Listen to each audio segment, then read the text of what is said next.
Hello everyone, welcome to Home Cafe and Restaurant YouTube channel. Untuk menu yang akan kita masak hari ini ada inari idako dan inari kurage sushi. Untuk bahan-bahannya, tada! Di sini ada 4 bahan utama yang akan kita gunakan untuk memasak inari sushi. Yang pertama, ada inari atau kulit tahu Jepang. Ini kulit tahunya sudah dibumbui ya. Dan di sini kita akan buat 4 porsi. Lalu untuk berikutnya bahan yang cukup penting juga ya, yaitu kurage. Kurage ini atau bisa disebut jellyfish atau ubur-ubur Jepang yang sudah dibumbui. Nah, di sini kita pakai 40 gram kurage untuk 2 porsi sushi. Untuk selanjutnya ada idako atau yang biasa disebut baby octopus atau bayi gurita yang sudah dibumbui ala Jepang juga. Nah, di sini kita pakai perbandingan yang sama, yaitu 40 gram untuk 2 porsi oktopusnya. Di sini ada 2 badannya dan 2 kepalanya. Nanti di setiap porsi kita akan masukkan 1 badan dan 1 kepala. Lalu di sini juga ada bahan utama kita, yaitu nasi Jepang yang kita masak dengan perbandingan 1 bungkus kombab dengan 1 cup beras Jepang. Nah, di sini kita sudah akan mulai membuatnya. Pertama, ambil inarinya bisa dibuka ya. Biasanya waktu kalian beli nanti langsung dapat yang sudah disobek, karena ada yang masih full bisa kalian potong sesuai ukuran. Nah, di sini karena aku belinya yang sudah setengah, jadi langsung kita masukkan aja nasinya. Di sini nasinya jangan diisi terlalu penuh ya, nanti soalnya takut sobek. Jadi dikira-kira aja, kira-kira pasnya berapa ya pasti, karena memang inari ini rawan sobek karena kulitnya yang tipis. Nah, jadi dimasukkan, dipadatkan, tapi jangan terlalu padat di dalamnya.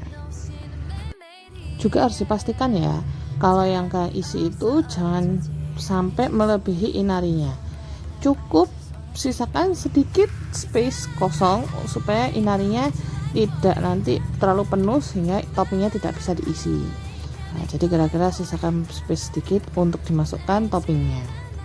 Di sini aku ambil idako dulu untuk dimasukkan.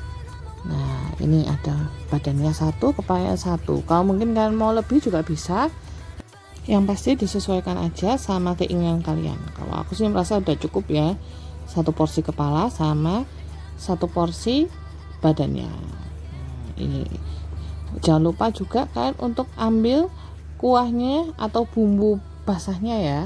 Nah, ini untuk ditaruh di atasnya supaya membuat tampilan lebih menyenangkan. Wow, sudah jadi. Ini untuk yang inari idakonya. Nah, jangan lupa kalau sudah kalian taruh tempat sendiri dulu, nanti kita simpan untuk plating. Nah, selanjutnya kita tinggal mengulangi step yang sama lagi, yaitu dengan mulai dari inari lagi. Sebenarnya untuk memasak inari sushi ini cukup mudah ya, karena kan kalian juga nggak perlu basic seperti bambu mat atau mungkin seperti nori kayak gini kan. Ini cukup mudah dan tanpa perlu skill ya, karena kan memang cuma perlu memasukkan nasi di dalam inari aja. Dan juga ini pun bahan-bahannya instan dan cukup mudah didapatkan. Mungkin yang bisa jadi di toko cepat saji frozen seperti itu. Kalau di sini kita belinya di toko yang sudah menyediakan langsung ya, jadi tidak perlu masak dari awal.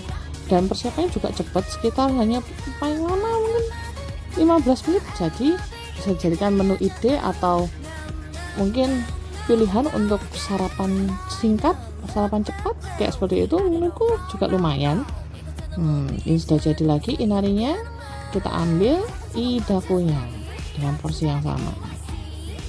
Nah, tapi kalau kalian memang tertarik untuk yang lebih banyak juga bisa, cuman ya nanti jadinya kan jadi penuh banget tuh. Makanya kita sih lebih memilih untuk 1 tubuh dan 1 kepalanya aja. Juga ada beberapa tempat sushi yang mereka kadang di idakonya itu dipotong terlebih dahulu supaya terlihat banyak. Sebenarnya mereka cuman 1 idako aja sih, tapi kayak dipotong-potong gitu supaya terlihat banyak. Nah, sudah jadi seperti ini tampilannya. Kita letakkan lagi.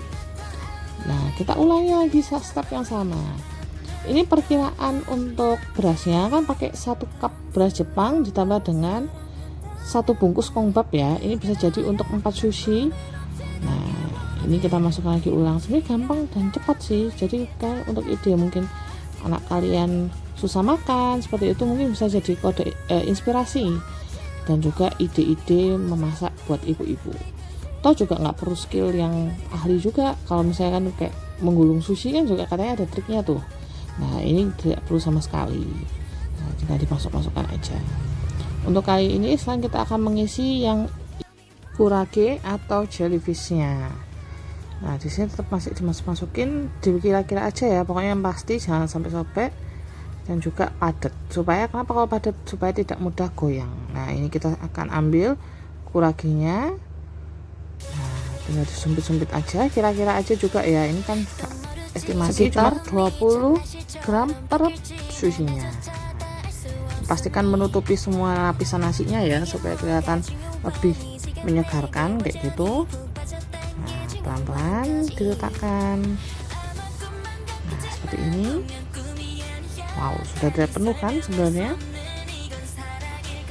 Ini hasilnya kalau yang diisi kurage.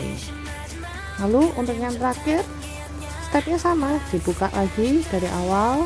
Untuk inarinya dilebarkan, lalu dimasukkan nasinya. Mungkin untuk agak kesulitan ya, lebih tepatnya bisa menggunakan sendok juga bisa, cuma kan kalau garpu lebih enak untuk memadatkannya ya. Nah, kan sambil ditusuk-tusuk juga seperti ini.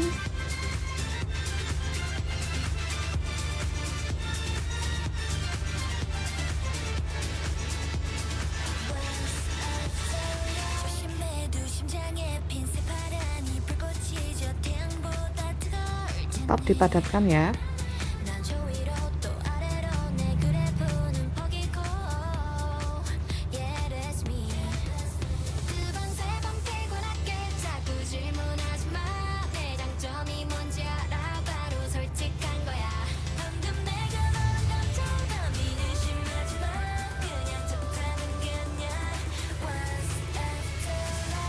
Nah sekiranya udah terasa padat, lalu kita masukkan lagi kuragenya.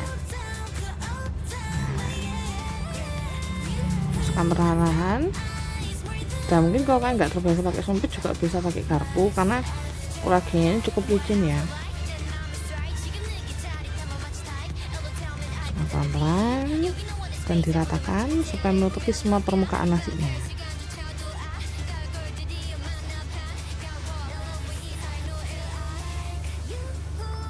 Baiklah, sudah jadi. Bisa dilihat, sudah menutupi semua ya. Waktunya plating. Di sini kita sudah siapkan properti sederhana. Kita ada telenan yang kita tutupi dengan bambu mat yang biasa untuk meroll sushi. Juga ada properti tambahan untuk mempercantik. Ada soju. Ya, kalau opsional ya itu ya cuma untuk memperindah aja.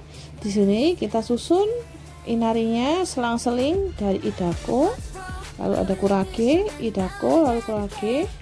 Nah ini fungsinya nasi yang padat tapi tidak terlalu padat, maksudnya tidak terlalu penuh, ada supaya sushinya bisa stiff.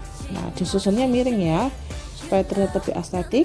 Lalu untuk hiasan atau garnishnya, kalau kalian punya biji wijen juga bisa, biji wijen putih atau hitam untuk mempercantik juga bisa. Tapi di sini kita gunakan ikan cakalang serut atau katsuboshi. Nah, di sini taruh di atas idako, ditaruh pelan-pelan. Nah, pastikan ditata dengan rapi ya. Lalu ini hasilnya. Buat kalian yang ketinggalan resepnya atau nggak sempet catat resepnya, kalian bisa baca di description box yang ada di bawah. Nah, jadi siapa nih yang bilang kalau masak sushi itu susah, tapi kalau mau beli itu mahal? Hanya di channel kita ini, kita akan buat makanan yang ada di restoran, jadi bisa kalian masak di rumah kalian sendiri. Jangan lupa komen, like, and subscribe, dan juga recook menu-menu kita. Dan sampai jumpa di menu yang lain.